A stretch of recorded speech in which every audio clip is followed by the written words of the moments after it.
Today, I'm exploring one of the hidden gems of Queensland's hiking landscape, the Somerset Trail at Mount Mee in Diagula National Park. This 13-kilometre Grade 4 circuit trail takes us through an incredible variety of truly diverse environments, from piccabean palm glades and lush rainforest gullies to enchanting Banksia lands, then towering Scribbly gum forests, and finally wind-swept Montane heaths high up on the range. In the cooler days of either June or July, these landscapes reveal some of their finest colours, textures and views. As we walk together today, I hope this adventure will remind you that every trail has something to teach us. Sometimes it's found in the grandeur of the views, sometimes in the quiet beauty of the enchanting forest, and sometimes in discovering that we're capable of so much more than we have ever imagined. So lace up your shoes, come along for the journey, and let's explore the natural beauty, resilience and inspiration waiting for us on the magnificent Somerset Trail.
As you enter the deep, dark rainforest, the temperature often drops noticeably.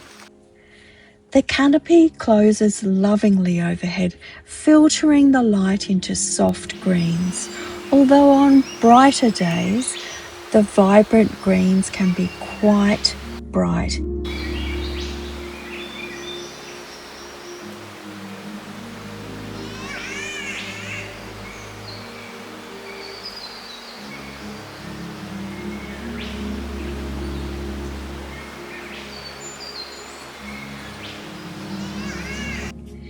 Instead of the sweet scent of eucalyptus blossoms, you're surrounded by the earthly smell of leaf litter, damp soil, fungi, and decomposing timber.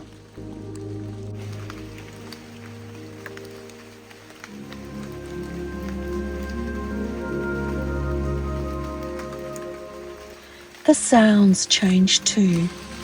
In the open forest, you'll hear wind moving through the tops of the gums. But in the deep rainforest, the dominant sounds are often bird calls or insects, the rustling of leaves high up in the canopy, and when it rains, the delightful soundtrack of the pitter-patter as raindrops hit the leaves.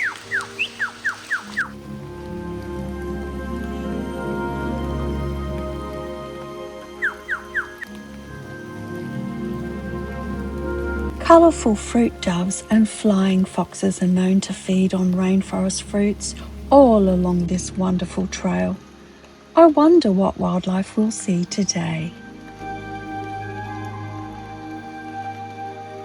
One of the highlights is walking through stands of piccabean palms.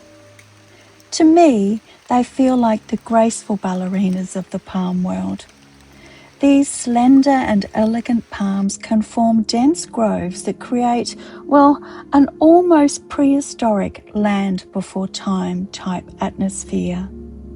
Their tall, straight trunks rise hopefully towards the canopy, giving the forest a Well, it's an almost cathedral-like feel.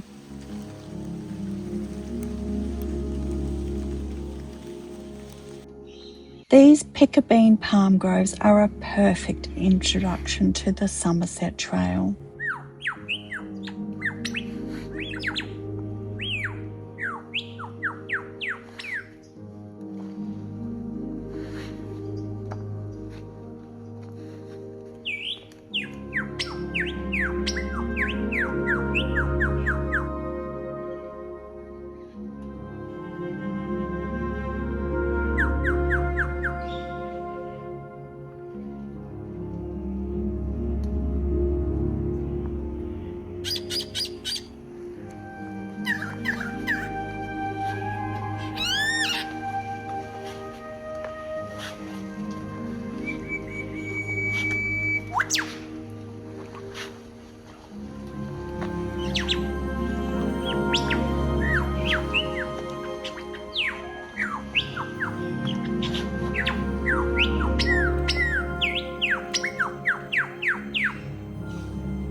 Walking through the palm groves and witnessing the comfort of dense canopy gives a sense of stepping back in time.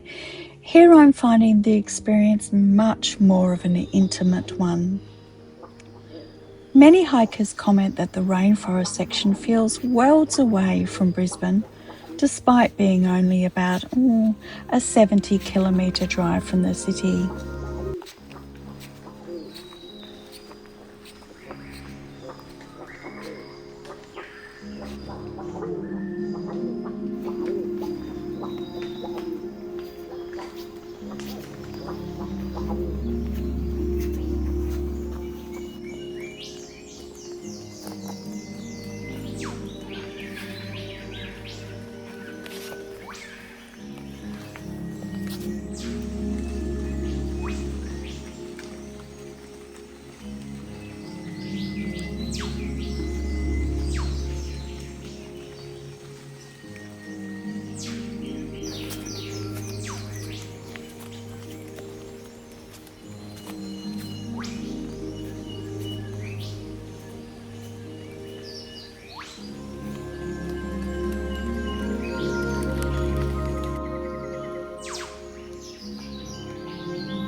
From the 1870s, 4 main species were logged for their timber in Diagula National Park. As you'll wander today, you'll see the evidence of these logged species, which include the prized and most stunning red cedar, the Sydney blue gums, the hoop pines, and lastly, the white beech trees.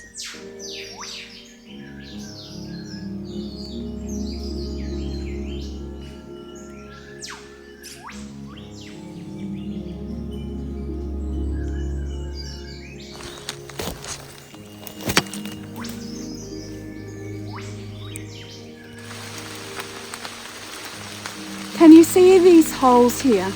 These were placed by the timber fellers as they placed planks of wood in called springboards, where they'd stand on the planks of wood to chop the trees down. There's so many giants in this forest that have been chopped down.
Look, here's one of these really striking Sydney blue gum trees. Notice how they have a nice rough flaky bark at the bottom, and then they have this beautiful striking silver tops on them. How incredible is that? And they are so tall. Beauties.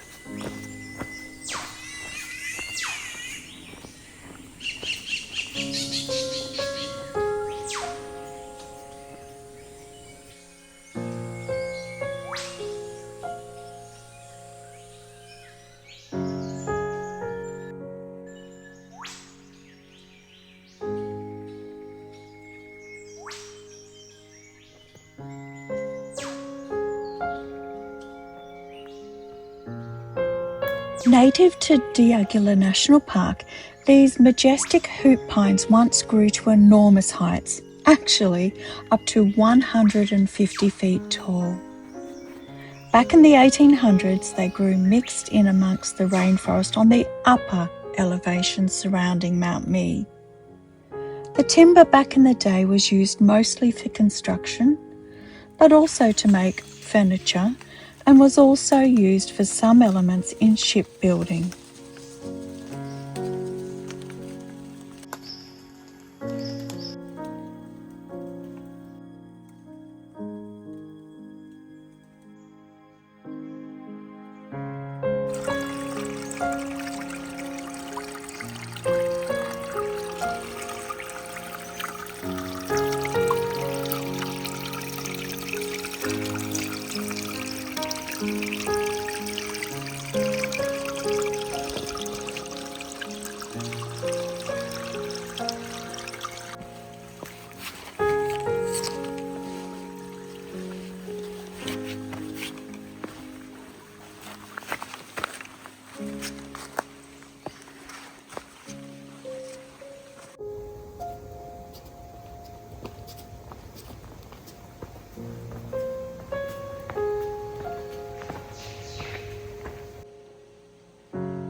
As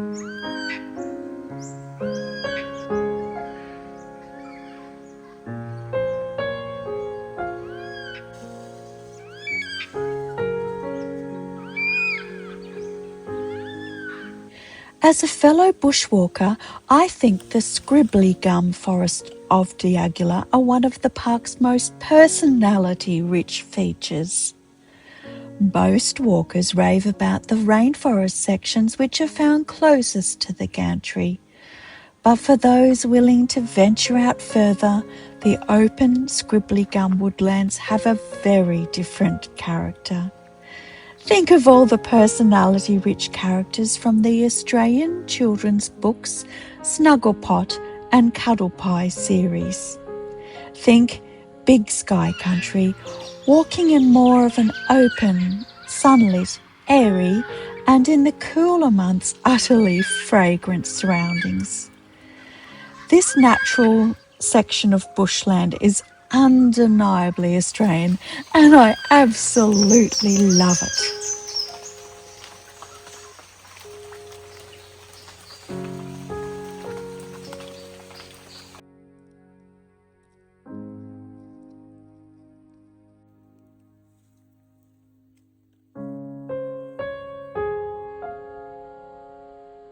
The Scribbly gum forests are scattered throughout Diagula National Park, particularly found in the drier northern and western sections around Mount Mee. Oh, did I mention before that this park contains a remarkable diversity of habitats and more than 800 plant species recorded? How incredible is that?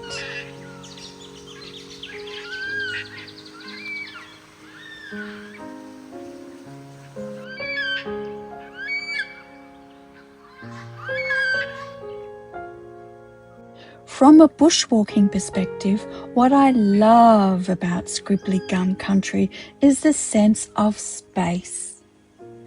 Where I find that rainforest immerses you, Scribbly gum forest invites you to look outward. You can often hear black cockatoos long before you see them, and on a really still day, the scent of eucalyptus hangs in the air. The twisted trunks, the scribbles, and then the filtered sunlight create a landscape that feels uniquely Australian. Whilst hiking here, I'm noticing also how photogenic these forests are, especially with these red colours down the trunks. I imagine that they would film beautifully during golden hour when the bark catches the light and every tree would seem to tell a different story written in scribbles.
See these patterns here on the scribbly gums? Well, they're actually created by the larvae of the scribbly gum moth. And as they feed underneath the surface, they make these beautiful artistic patterns all over the scribbly gums. And then when the bark peels away, then a new canvas is revealed for them to begin again.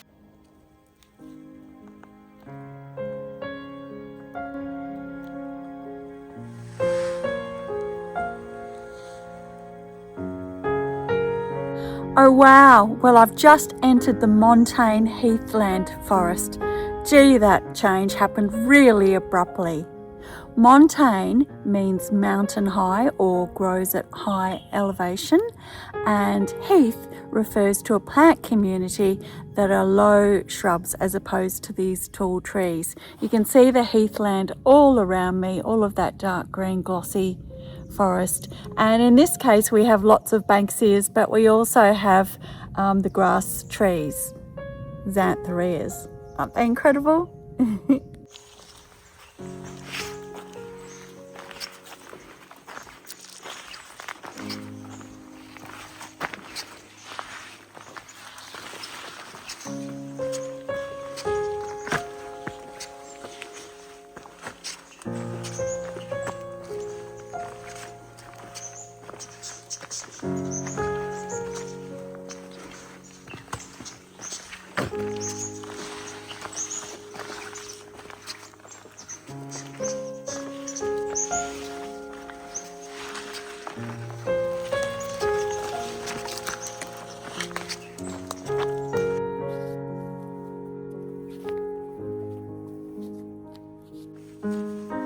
So, Montane Heath is essentially a shrubland ecosystem found on elevated rocky ridges and on exposed mountain tops. On the beautiful Somerset Trail, it occurs on poorer, shallow soils where the large trees really struggle to establish, creating an open landscape quite different from both the rainforest, the hoop pine forest, and the Scribbly gum forest that we've seen so far. If we look carefully, we can see low, wind-shaped shrubs, lots of grass trees, xantharias, which I absolutely adore, and at the moment the bright green centres show new growth. You can also see 2 different species of banksias and a load of other flowering heath plants. I'm really enjoying the twisted stunted eucalypts, and of course those big country views are simply spectacular. They give you a real sense of space. I mustn't forget how attractive all the outcrops are of all the beautiful rocky ground, and you know, that's an indicator of really poor soils.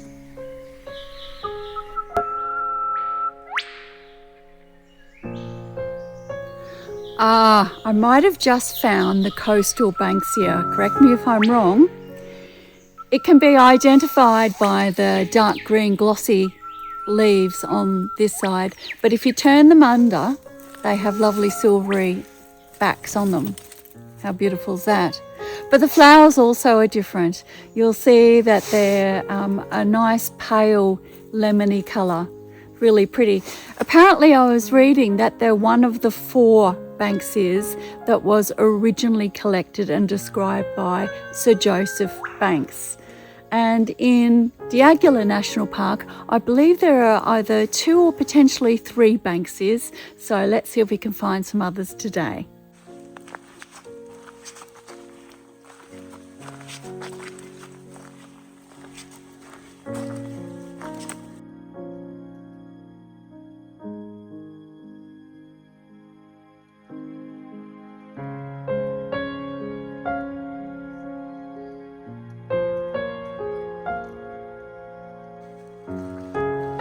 As I walk through these banksia heathlands, I can't help but admire their character. You know, they're not delicate plants growing in perfect conditions. They're really tough, resilient, and determined. They bend with the wind, they survive the storms, and they recover from the fire. Looking around, I'm reminded that strength isn't always about standing tall and untouched. Sometimes strength is about adapting. It's about enduring and continuing to grow despite the challenges. In many ways, that's what the Impossible Possibles project is all about.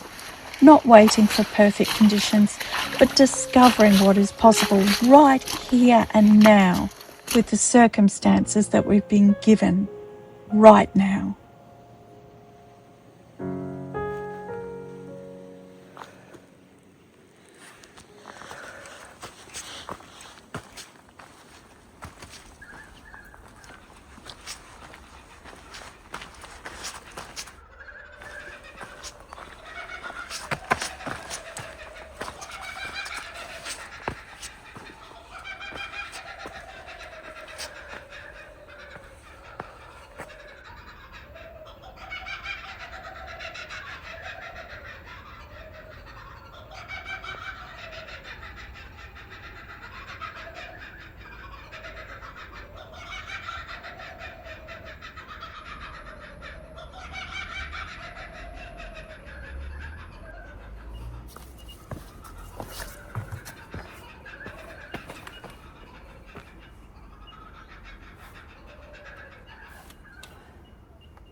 Here, I am reminded that there is always another step to take and another horizon to explore, and that progress really matters.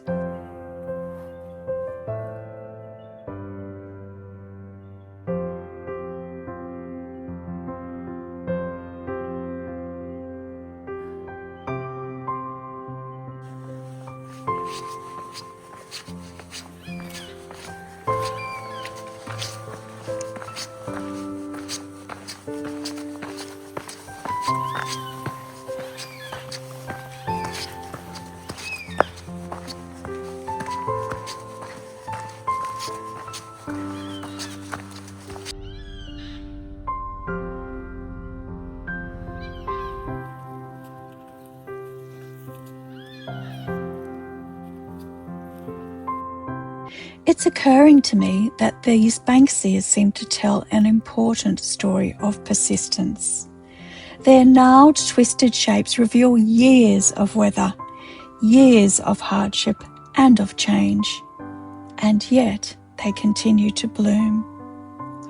Walking among them, I find myself thinking about how our struggles can often shape us rather than diminish us.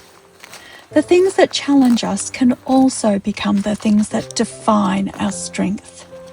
Perhaps that's why I love this section so much. Perhaps that explains why I feel so at home here. The Banksias don't apologise for the conditions they've endured. They simply keep growing. And that's a lesson worth carrying far beyond this trail.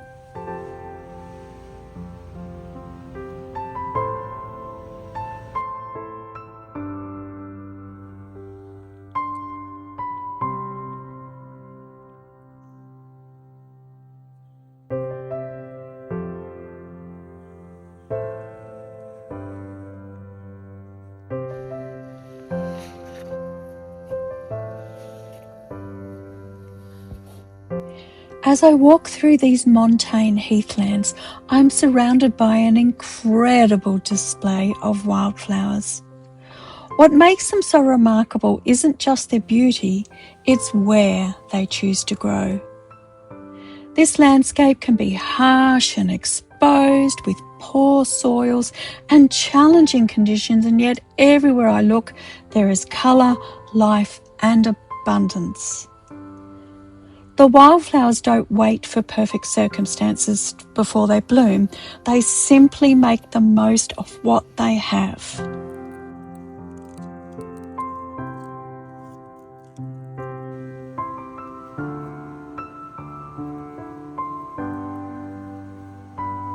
I can't help but see a lesson that reaches far beyond this trail.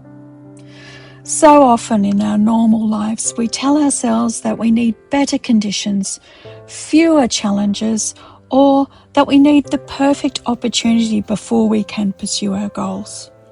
Yet, these wildflowers tell a very different story. They remind us that growth is possible right where we are.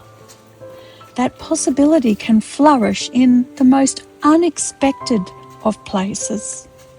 And perhaps that's what the Impossible Possibles project is really all about. Not waiting for life to become easier, but discovering that we can bloom when we choose to keep growing anyway.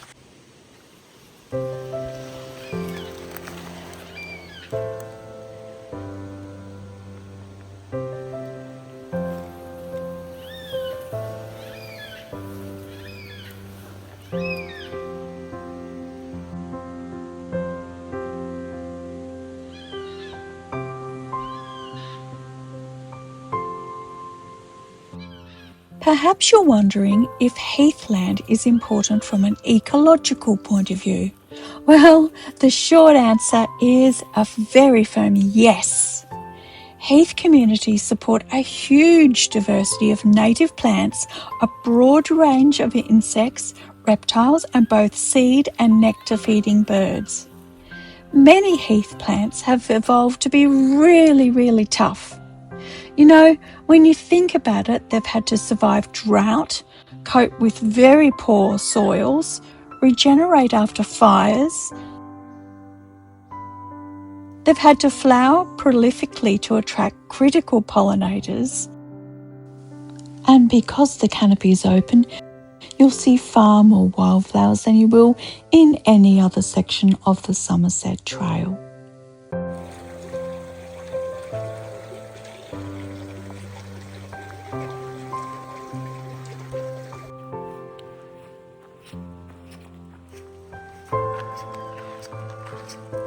What blew me away about hiking along the Somerset Trail was the broad diversity here and how each ecosystem told me a different story. The intricate rainforest speaks softly of intimacy, patience, and growth. Its collective story is a reflection on growth happening quietly, unseen beneath the canopy. The hoop pine forest reminded me how important it is to cultivate and nurture skills and have a crack at each dream. The towering gum trees made me think more about pushing up through obstacles to shoot for the stars. The Scribbly gums tell a story of the importance of adaptation and the value of creativity. They remind us that every mark tells a story and that challenges leave traces that become part of who we are. The Montane heathland demonstrates profound resilience, thriving in conditions that seem too harsh for growth, and yet they grow. The Lookout celebrated gaining a broader perspective. It reminds us that sometimes we only appreciate how far we've come when we pause and look back. They're all very important lessons.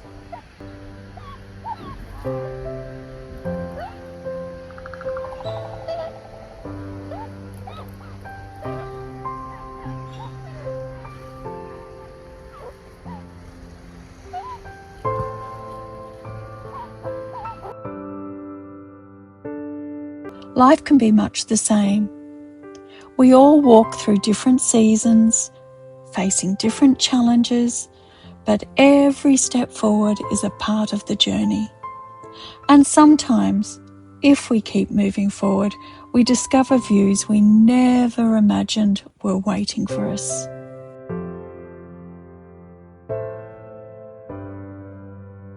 That's the beauty of life.